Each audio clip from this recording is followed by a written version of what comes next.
Top 10 best food para sa mga may chronic kidney disease. May diabetes ka ba? High blood pressure? O may gamot ka na hindi mo namamalayan, dekada mo nang iniinom? Naku, ingat ka kasi mataas ang panganib mo na magkaroon ng CKD or chronic kidney disease. Ang CKD ay progresibong pagkasira ng kidney function over time.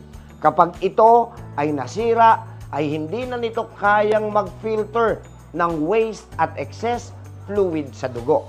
Bukod sa pagbabago ng lifestyle, may malaki ring maitutulong ang mga kinakain mo araw-araw. At bilang tulong, narito ang mga pagkain na pwede mong idagdag sa diet mo para kahit papano ay maingatan ang kalusugan ng kidneys mo. Top 10 best food for kidney. Number 1, cauliflower. Pwede rin ng broccoli o cruciferous vegetables. Bakit? Kasi mababa ang potassium nito pero napaka-rich in vitamin C. Number 2, blueberries. Kasi ang blueberries may antioxidant at kidney-friendly fruit ang tawag sa kanya. Number 3, sibas o sa Tagalog, apahap. Pero in moderation lang ha. Kasi high quality ang protein nito. Good news, low phosphorus ito. Kung hindi naman ito available sa inyong lugar, ay pwedeng palitan ng bangus, tilapia, tamban o dalagang bukid.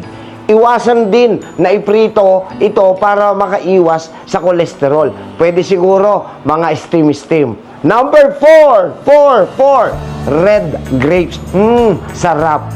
Antioxidants ito at anti-inflammatory. Number 5, garlic o bawang. Nako, ang masarap dyan, nakakadagdag na nga ito ng lasa, pero wala itong salt.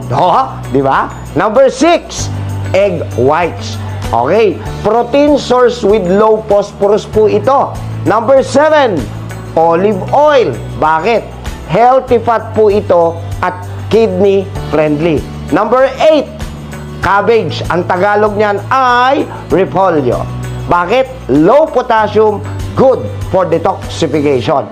Number 9, bell peppers. Bakit? Low potassium din ito, pero napakataas ng vitamin A at vitamin C.